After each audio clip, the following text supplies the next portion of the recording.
The decision to ban Russian and Belarusian athletes is certainly nothing that we take joy in. These are innocent athletes that have worked very hard for this moment.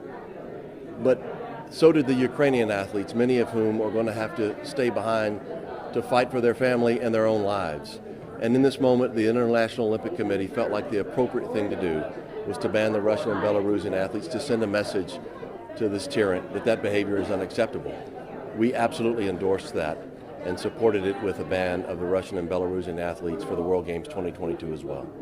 Do you foresee that decision having any impact on attendance of the World Games? You know, we didn't make the decision based on attendance issues. We made the decision because we believed it was the right thing to do in this moment to show solidarity for the rest of the world, for peace. We really didn't think through or try to make it based on what we thought it would do. What our hope is that this conflict, this war, is over quickly and innocent lives are saved, and the Ukrainian athletes can come here and compete in these games, and Birmingham can be seen as an epicenter to promote peace. Depending on how things go, is there a possibility that this decision could be different in the next couple of months? You know, we've not really contemplated. I can't imagine that the International Olympic Committee has done any contemplation of making any change. We followed their recommendation, which was, in this moment, the right thing to do was to ban the Russian and the Belarusian athletes from competing, and we're going to stand behind that ban until the World Games. Do you know how many athletes from Russia, Belarus, and Ukraine were scheduled to come here for the World Games this summer? We expect over 50 Ukrainian athletes that will be competing in the World Games, and I want to say upwards of 100 all-in Russian and Belarusian athletes that were scheduled to compete that will now not be able to compete. And again, we took no joy in this decision. But under the guidance and recommendation of the International Olympic Committee, the International World Games Association, together with the organizing committee, made the decision that this was the right thing to do to show solidarity for peace. Did they approach you about this decision? The International Olympic Committee made the recommendation to all of the international sports federations across the world that in this moment, this was the right thing to do. We moved quickly to accept that recommendation and to make the ban official for World Games 2022. Have you heard a response from either Putin or the Ukrainian president? No, we haven't heard a response, and frankly, we don't expect one. The truth is, right now, the entire world is focused on the safety of all of the people of Ukraine, as they should be, not on the World Games 2022 with a sporting event. But we had to show our solidarity in this moment with the Olympic movement and the rest of the free world in supporting peace and opposing the tyrannical behavior of Putin. What contact has the World Games Board or the IOC board had with athletic officials from Ukraine? The International World Games Association is our conduit to all of the athletes across the world through their international federations. And I know that they are in the process at this very moment of trying to work to ensure that those athletes are safe and hopefully still have a path to be here in Birmingham and compete in World Games 2022.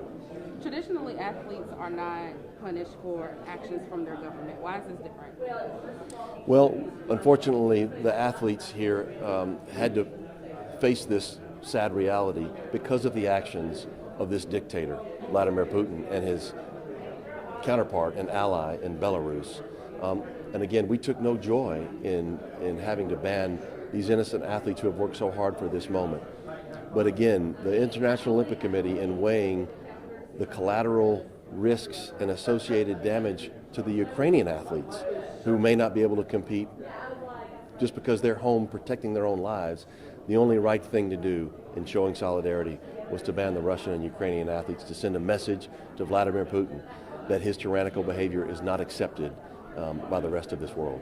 Nick, in the past, there was utilization of the Russian Olympic Committee.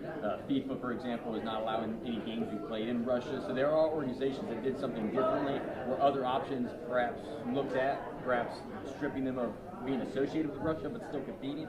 There were options. We weighed all of those various options. One of the potential options was to allow the athletes to compete, but not under the Russian Olympic Committee or their respective flags, and just to compete under the World Games flag. It was the recommendation of the International Olympic Committee to in fact take the harshest and unfortunately the toughest action here as a show of solidarity and support for peace around the world in banning the Russian and Belarusian athletes from competing. I spoke with a Russian American yesterday, and she appreciates the World Games standing in unity with her country, but she's concerned that this is not going to play much of a difference in Putin's actions towards Russia. What is your response to something like that? You know, I can't imagine that this factors into Vladimir Putin's calculus at all of what we're doing here in Birmingham, Alabama with these World Games. And it's not our intent necessarily to believe that these actions are going to make him back up. But we can, and if we can do something, we should do something to show our resolve as a global unity for peace. And this was the action that we could take to stand with the Ukrainian citizens and stand with the rest of the free world in opposing his vicious activity in invading Ukraine and killing innocent lives. Nick, with the Ukrainian athletes and the Russian athletes not being able to compete, did that allow other athletes to maybe step up in that position? You know, at this very moment, the International World Games Association is reviewing all of this information and what that may mean in terms of the potential for other athletes who would not have otherwise been able to qualify to perhaps take those spots and have their moment. We'll know more soon. The IWGA meets as an executive board on March the 4th. And as our partners, we expect to have very close communications in terms of what it means in any changing in qualifying athletes.